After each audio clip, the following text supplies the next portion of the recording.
Assalamualaikum warahmatullahi wabarakatuh. Berjumpa kembali dengan channel vlog kami, Kiai Langkeret. Teman-teman sekalian yang belum subscribe, harap di subscribe terlebih dahulu. Dan bagi yang sudah subscribe, di share sebanyak-banyaknya, karena insya Allah channel ini akan memberikan manfaat bagi Anda. Baiklah teman-teman, pada kesempatan kali ini saya punya sebuah cerita. Namun cerita ini bukanlah sembarangan cerita, karena cerita ini kami dapatkan dari sebuah hadis. Hadisnya panjang teman-teman, kalian bisa cek sendiri di kitab Fathul Bari, syarahnya Sahih Bukhari. Namun di balik kisah ini ada pelajaran yang bisa kita petik, bahwasanya sebelum melakukan sesuatu kita perlu untuk mengetahui ilmunya terlebih dahulu. Kenapa? Agar supaya hasilnya bisa dirasakan manfaatnya. Kisah ini terjadi di saat zamannya Nabi Isa alaihissalam. Ada seseorang yang bernama Jurej. Jurej ini merupakan seorang bisnismen di masa itu. Artinya dia mempunyai kesibukan di bidang bisnis. Akan tetapi karena perkembangan bisnisnya ini tidak begitu meningkat, bahkan dibilang pasang surut, akhirnya Jurej ini memutuskan untuk berhenti di dalam dunia bisnisnya. Dia memilih untuk fokus beribadah dengan cara mengabdikan diri menjadi seorang pendeta.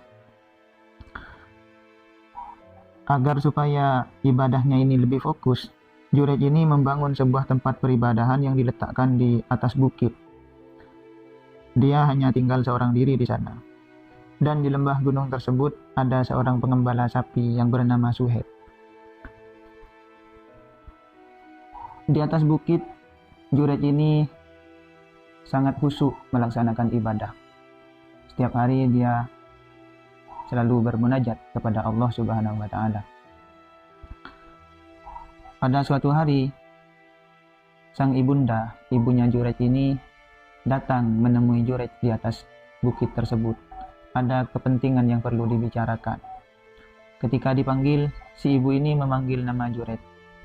Akan tetapi karena Jurej waktu itu sedang sholat, Jurej ini ditimpa kebingungan antara melanjutkan sholatnya atau menjawab panggilan ibunya. Setelah berpikir, Jurej ini mempunyai kesimpulan.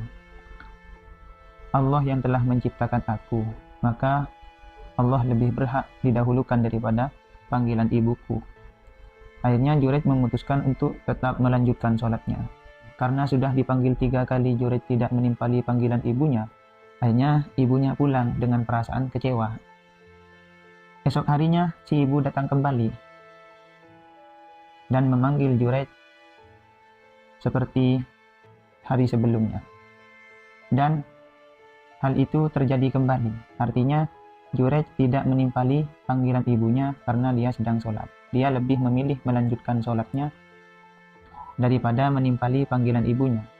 Hari ketiga, hal itu terulang kembali. Dan hal ini membuat si ibu sangat marah kepada Jurej. Di dalam marahnya, si ibu ini berkata sambil memalingkan wajahnya, "Semoga Allah tidak mematikanmu, wahai Jurej, sampai wajahmu dipertontonkan di hadapan para pelacur." Ibunya ini pulang dengan perasaan sangat marah dan perasaan kecewa. Akhirnya, lama dari kejadian itu, ada seorang gadis yang sangat cantik. Gadis ini merupakan putri dari pemuka di desa itu, di desanya Jurej. Gadis ini sangat terkagum-kagum kepada Jurej karena mendengar cerita tentang Jurej. Gadis ini lantas menghampiri Jurej di atas bukit. Kemudian gadis ini bertemu dengan Jurej. Karena sangat mengagumi Jurej, gadis ini bahkan menawarkan dirinya kepada Jurej. Akan tetapi karena Jurej ini merupakan sosok yang ahli ibadah, sama sekali Jurej tidak tergoda dengan gadis ini. Bahkan dengan tegas Jurej ini mengusir gadis tersebut. Karena kecewa, perasaannya tidak diterima oleh Jurej, gadis ini pun turun dari atas bukit dan menemui Suhaib sang pengembala. Karena kekecewaannya, Gadis ini pun melampiaskan perasaannya kepada Suhaib.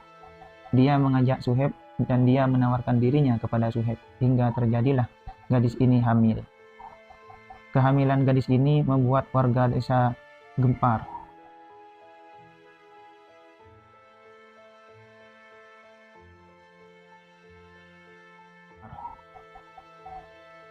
Lalu gadis ini ditanya oleh ayahnya, sang pemuka desa, "Siapa yang telah menghamilimu?"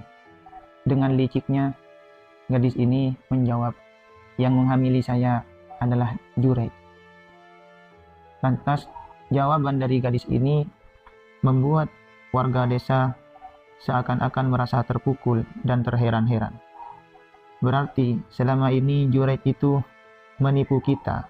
Dia menutupi aibnya dengan cara dia menampakkan seakan-akan dia merupakan seorang yang ahli ibadah. Lalu warga desa tersebut sepakat untuk menghampiri Jurej di atas bukit. Berangkatlah bergotong royong warga tersebut ke atas bukit. Sampainya di sana, tanpa ampun warga itu langsung mengeluarkan Jurej dari tempat peribadahannya. Jurej yang tidak tahu apa-apa, tidak bisa membela diri. Dia langsung digiring, diarak bagaikan hewan, dibawa ke balai desa. Sedangkan tempat peribadahannya dirobohkan oleh warga dengan menggunakan alat yang mereka bawa. Sesampainya di bawah, di lembah bukit, Jurej ditarik, lehernya diikat seperti halnya hewan. Dia digiring melewati sebuah pemukiman yang bernama Bordil.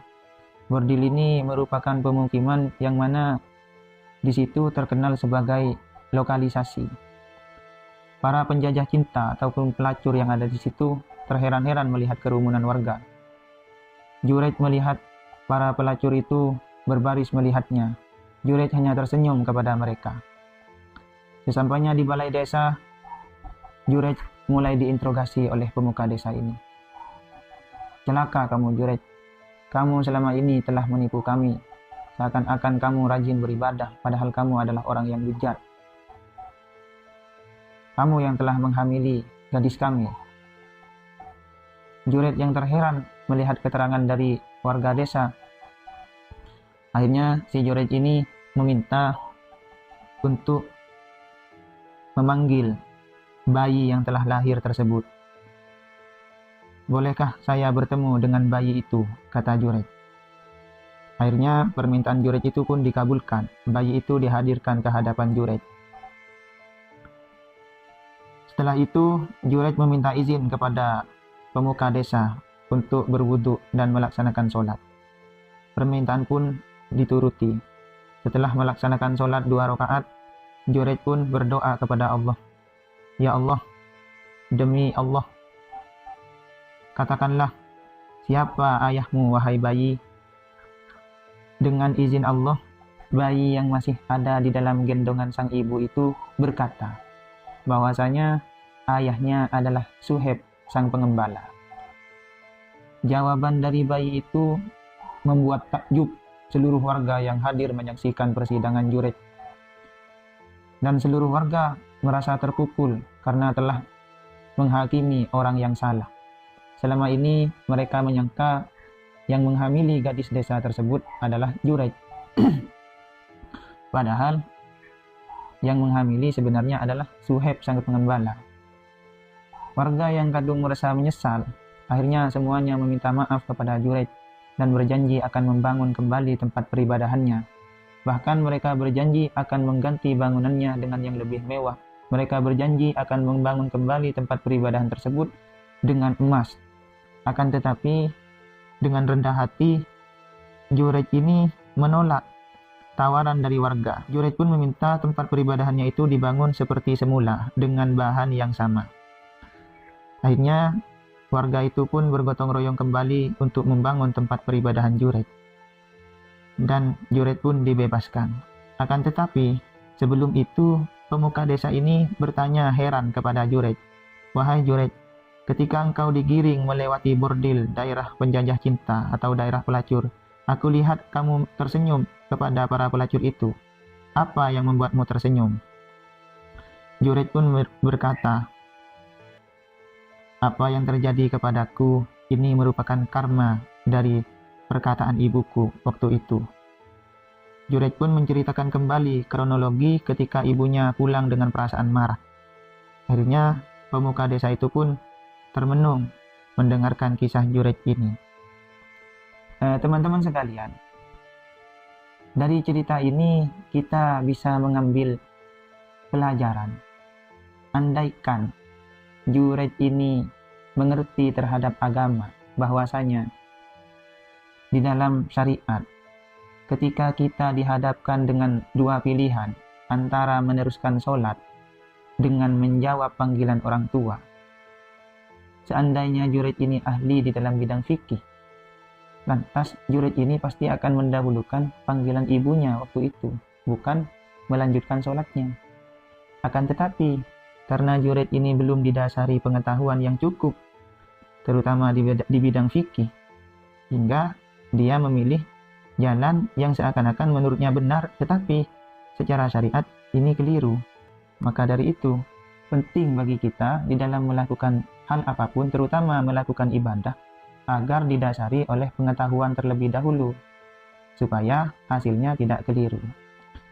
Di dalam Nadom Zubat, ada sebuah bait nadom yang seperti ini. Wa kullu man bi ghairi ilmin ya'malu a'maluhu mardudatun la tuqbalu.